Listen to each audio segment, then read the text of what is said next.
Bihar police के एक पत्र के बाद बिहार में सियासी घमासान मचा हुआ है। नेता प्रतिपक्ष तेजस्वी यादव ने बिहार के नीतीश सरकार को चैलेंज कर दिया है और नीतीश कुमार को भ्रष्टाचार का विश्व पितामह बताया है। पुलिस पर आरोप लगाया है कि बिहार पुलिस शराब बेचती है, निर्दोषों को फंसाती है। बिहार की सियासत गरमाई हुई है उस पत्र के बाद, लेकिन इसके बाद राष्ट्रीय जनता दल ने नीतीश सरकार पर बड़ा हमला बोला है। आरजेडी के प्रदेश अध्यक्ष जगदानंद सिंह ने बड़ा हमला बोला है बिहार की नीतीश सरकार पर। जरा सबसे पहले आप सुनिए जगदानंद सिंह को। मैं पत्र देखा सोशल मीडिया पर जो चल रहा है, वो विषय जो है ऊपर कि कोई भी प्रशासनिक सरकारी अधिकारी पर कोई भी टिप्पणी होगी तो विधि सम्मत कार्रवाई होगी। ये विधि सम्मत कार्रवाई के लिए रोका अब तक किसने था? विधि सम्मत अर्थात कानून कोई है मौजूद, तो जो विधि द्वारा स्थापित संस्थाओं के द्वारा यदि कोई नियम और कानून बने हैं, रोका किसने था? अब तक आप क्या कर रहे थे? धमकी देने की क्या जरूरत पड़ेगी? कार्रवाई करने के लिए तो सामान्य चीज़ है, जिस दिन कानून बन गया उस कानून के उल्लंघन पर कार्रवाई होती है। अब लिख रहे हैं नीचे विधायक, सांसद, कोई राजनीतिक व्यक्ति, तो ये तो जनप्रतिनिधि हैं। तो विषय जो है आपके पत्र का एडीजी साहब दूसरा है और नीचे विस्तार दूसरा है।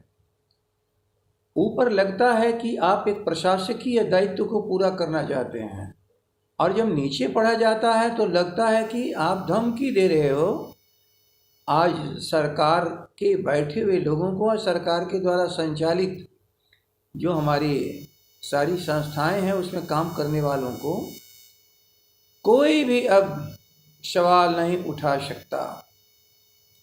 सवाल उठाने की जगह विधानसभा खत्म है, केवल अस्तित्व है, लेकिन उसमें कोई भी अवसर नहीं।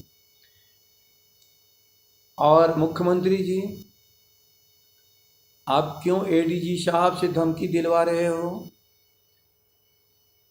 जब लॉकडाउन था तो एक एडीजी साहब का पत्र आप ही की सहमति से निकला था कि ये बिहारी बाहर से चले आ रहे हैं, भूखे हैं, प्यासे हैं, इनके पास साधन नहीं है, सावधान रहना पुलिस वालों, ये चोरी करेंगे, छिनैती करेंगे अपनी भूख के कारण।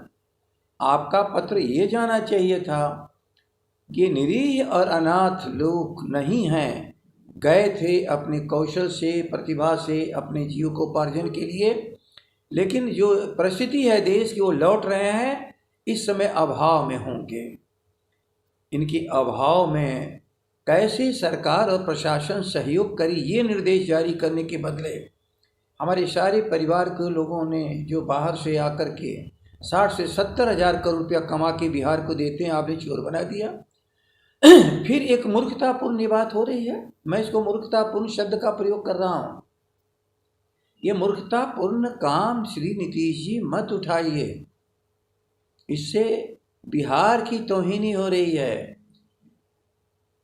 और दो चीज का जवाब आप दे दो कि विधि यदि आज आपको ताकत दी है कि कोई गलती ना करे, तो अब तक गलती कैसे होती रहे? क्यों धमकी देने का आपको अवसर मिला? और ये धमकी विधि से बाहर जा कर के स्थापित संस्थाएं केवल गैर कानूनी काम करना चाहती हैं आपके निर्देश पर, ये बहुत बुरी चीज़ है।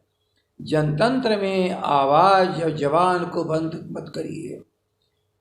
जनतंत्र लोकतंत्र में जब जवान बंद होती है, आवाज़ बंद होती है, तो विद्रोह और विस्फोट हो जाता है। इसलिए वाणी की स्वतंत्रता हो, लेकिन वाणी संयमित हो, ये सदा से ये माना गया है। लेकिन संयम और असंयम की परिभाषा धमकी देने में आप कर रहे हो, ये बहुत गलत है। इसलिए मैं अपने दल की तरफ से और आम जन की तरफ से कह रहा हूँ, कोई आवश्यक नहीं था इस पत्र को निर्गत करने का धमकी भरे शब्दों में। विधि द्वारा स्थापित संस्थाओं का काम ही है कि विधि का उल्लंघन करे तो उसको माननीय न्यायालय के सामने ले जाए। लेकिन किसी भी विधि द्वारा स्थापित आदेश का अनुपालन और धमकी देने में बहुत अंतर है। ये पत्र धमकी देने के लिए है, पत्रकारों को, मीडिया को, प्रिंट हो, विजुअल हो, सोशल हो, सबको।